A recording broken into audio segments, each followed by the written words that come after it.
I used to think that to speak better English, I just needed to know more words. So I studied more words, more grammar, more rules. And honestly, I still couldn't hold a real conversation. I was doing it completely wrong. If that sounds familiar, this episode is for you. Hi everyone, and welcome to Speak English with Us. I'm Holmes, and I am so happy you are here with us today.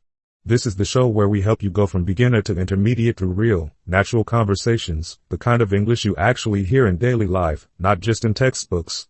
So, if you have been studying English but still feel stuck when you try to speak, stay with me. Because today, we are going to talk about something that I think is going to completely change the way you approach this. Okay. So here is something I want you to think about for a second. How many times have you sat down, studied English hard, felt really good about what you learned, and then, the moment someone actually spoke to you in English, your brain just went completely blank? You know that feeling? It is like someone switched off the lights. Everything you studied, the vocabulary, the grammar, the phrases, it is all in there somewhere. But when you need it most, you just cannot find it fast enough. So, you freeze. You hesitate. You maybe say something like, sorry, one moment, and by the time you find the words, the moment has already passed. This is called a mental block. A mental block is when your brain locks up and you cannot access information, even though you actually know it. And I had this problem for a very long time. I remember studying for hours, writing new words in my notebook, repeating grammar rules out loud, and I genuinely felt like I was making progress. But every time I had a real conversation with a native speaker or even just a video call with a colleague, I would freeze up. And I would go home frustrated, thinking I just needed to study more. More words, more rules, more time. But here is the thing I eventually figured out, and it took me longer than it should have. The problem was never how much I was studying. The problem was what I was training my brain to do. Think about it like this. Imagine someone who wants to become a good swimmer. They read books about swimming. They watch videos about swimming. They study all the different techniques, freestyle, backstroke, and butterfly. They understand the theory. They could probably explain swimming pretty well to someone else. But they never actually get in the water. Would you call that person a swimmer? Of course not. Right? You already know the answer. But here's the thing, that is exactly what most English learners are doing. We study. We read. We listen, but we do not practice actually producing the language. And producing means creating output, actually speaking and writing in English. Producing is a completely different skill from understanding. It works a different part of your brain, and that part, the speaking part, only gets stronger when you use it. So today, I want to give you 4 real, practical methods to train your brain for speaking. Not just for understanding, not just for studying, for actually getting the words out. These methods work, and they work better when you do them consistently. So let us get into it. The first method is called shadowing. Shadowing is one of the most powerful brain training techniques in language learning, and honestly, it is not talked about enough. Here is how it works. You take a piece of audio, it could be a podcast episode, a YouTube video, a scene from a TV show, and you speak along with the speaker, at the same time as them. Not after. At the same time. Like a shadow that follows every single move they make. Now I know what you are thinking. That sounds incredibly hard. And honestly, yes, it is a little difficult at first. But here is why it is so effective. When you shadow, you are forcing your brain to process English and produce English simultaneously. There is no time to stop and translate in your head. There is no time to second guess yourself. Your brain has to just go. And every single time you do that, you are building what neuroscientists call a neural pathway. A neural pathway is like a road inside your brain. The more times you travel that road, the more you use a particular word, phrase, or sentence structure, the stronger and faster that road becomes. Until eventually, words and phrases start coming to you automatically. Without effort. Without delay. So here is how to shadow the right way. Step 1. Choose audio at your level. Not too easy, not too hard. Something where you understand maybe 70 to 80% of what is being said. Step 2. Listen once all the way through without speaking. Just listen and get familiar with the rhythm and the sounds. Step 3. Play it again. This time, speak along. Do not worry if you miss words. Do not stop to correct yourself. Just keep moving. Your goal is not to be perfect. Your goal is to keep up. Step 4, do it again. And again. Each time you run through the same audio, your brain is reinforcing those neural pathways, making the connections stronger and faster. Try doing this for just 10 minutes every single day. Honestly, 10 minutes. And I think after 2 or 3 weeks, you are going to notice something shift. Words come a little faster. Pauses feel shorter. It starts to feel less like work and more like flow. The second method is closely connected to the first, but it is something you do inside your own head. It is called thinking in English.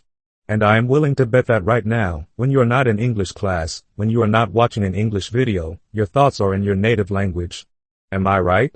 Most of us, even after years of studying, still think in our first language and then translate when we need to speak. And that translation step, that small gap where your brain switches from one language to the other, that is exactly where the delay comes from.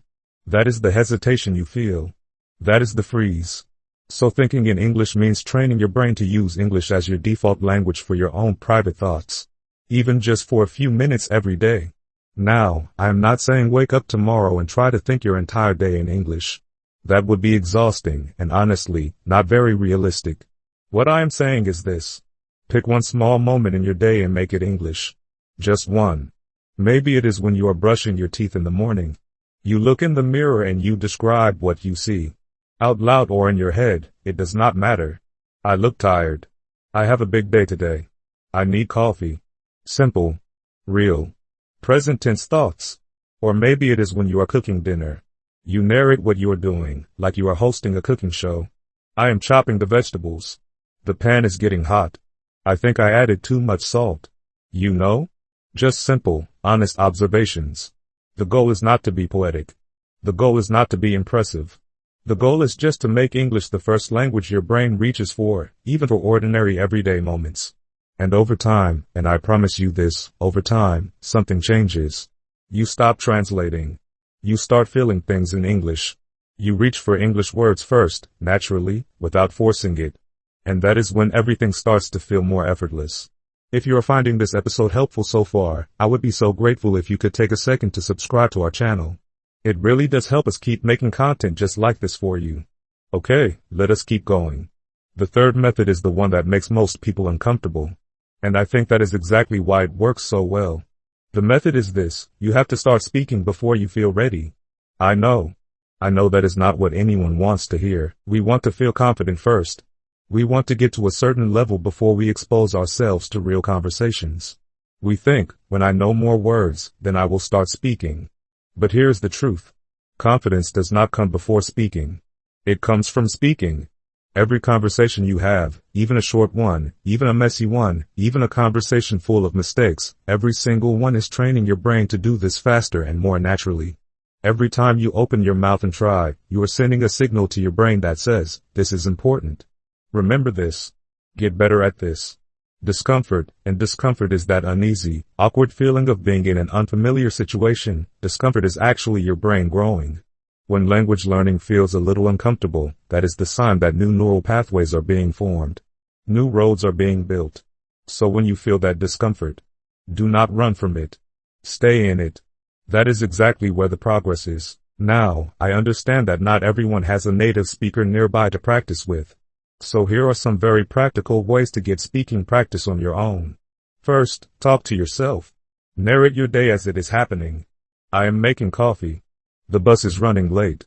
I cannot find my keys. You are not being strange, you are training your brain. Second, record yourself. Grab your phone, open the voice recorder, and just talk for 1 or 2 minutes about anything. Your day, a movie you watched, something that made you laugh. Then listen back. You do not need to judge yourself harshly. Just notice. How did you sound? What words came easily? Where did you hesitate? Over time, those recordings become a kind of journal of your progress, and they are incredibly motivating. Third, find a language exchange partner. There are free apps like HelloTalk and Tandem where you can connect with native English speakers who want to learn your language. It is a trade. You teach them your language, they help you with English. The real conversation practice you get from those exchanges is worth more than hours of passive study. Because in a real conversation, you cannot prepare everything in advance. You have to think on your feet. And that is exactly the muscle we are trying to build. The key thing is, do not wait until you feel 100% ready. Because I will be honest with you, that feeling never fully comes. Even after years of speaking a second language, there are still moments that feel a little nerve-wracking. The goal is not to eliminate the nerves. The goal is to train your brain so that it can work through them quickly, automatically, and confidently. The fourth method is about daily habits. And this one might sound the simplest, but it is honestly the most powerful of all when you do it right. The brain learns through repetition and exposure. Repetition means doing something over and over. Exposure means regularly surrounding yourself with something. Both are absolutely essential for language learning. And here's the part that surprises a lot of people. You cannot replace consistency with intensity. You cannot study English hard for 1 week and then take 2 weeks off and expect your brain to retain everything. That is not how memory works. That is not how language sticks. What actually works is small, consistent, daily contact with the language. Even 5 minutes every day is more valuable to your brain than 2 hours on a Saturday. Because every single day you come back to English, your brain is reinforcing the connections that were built the day before. It is saying, this is important. Keep this. Strengthen this. And over weeks, those small daily contacts add up to something real. Something lasting. So here's your challenge. Today, not tomorrow, not next week, today, decide on one small English habit you are going to do every single day. Just one. It could be 10 minutes of shadowing every morning before you start your day. It could be one voice recording after dinner. It could be 5 minutes of thinking in English while you are walking somewhere. Whatever it is, make it small enough that you cannot say no. Small enough that even on your most tired, most stressed, most overwhelming day, you can still do it. Because building a habit is not about the perfect days. It is about the hard days. If you can do 5 minutes on the hard days, you will do 30 minutes on the easy ones. Alright, before we close out, let us run through our word tour. This is the part where we go back and review all the key vocabulary from today's episode together. This is your moment to really lock these words in. Mental block. A mental block is when your brain locks up and you cannot access information, even though you know it. Most English learners experience mental blocks when they try to speak in real situations. Output. Output is the language you produce, speaking and writing. The opposite is input, which is listening and reading. Most learners get a lot of input, but not enough output. Retrieve. To retrieve something means to find it and bring it back. In language learning, you want your brain to retrieve words quickly and automatically, without effort. Shadowing. Shadowing is the technique of speaking along with a native speaker at the same time, not after. It trains your brain for speed, rhythm, and automaticity. Neural pathway. A neural pathway is a connection inside your brain. The more you use a particular word or phrase, the stronger that pathway becomes, like a road that gets easier to travel with every trip. Thinking in English. Thinking in English means using English as your default language for your own thoughts, even just for a few moments during everyday activities. Discomfort. Discomfort is that uneasy, unfamiliar feeling. In language learning, discomfort is a sign that your brain is growing and forming new connections. Self-talk. Self-talk is the practice of narrating your own thoughts or actions out loud in English. It is one of the best ways to get speaking practice when you are alone. Consistency. Consistency means doing something regularly over time. It is more powerful than studying hard once in a while, and it is the most important ingredient in language learning. Fluency. Fluency is the ability to speak a language smoothly and naturally, without long pauses or mental blocks. It is what we are all working toward, and it is absolutely reachable. That is your word tour for today.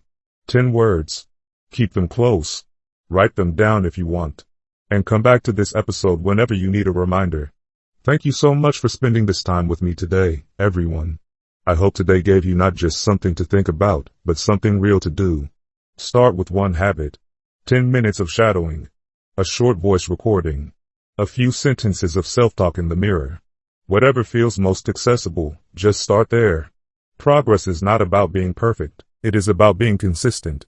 And you are already here, already learning, already doing the work. That is everything. Keep practicing, and I will see you in the next one. Bye for now.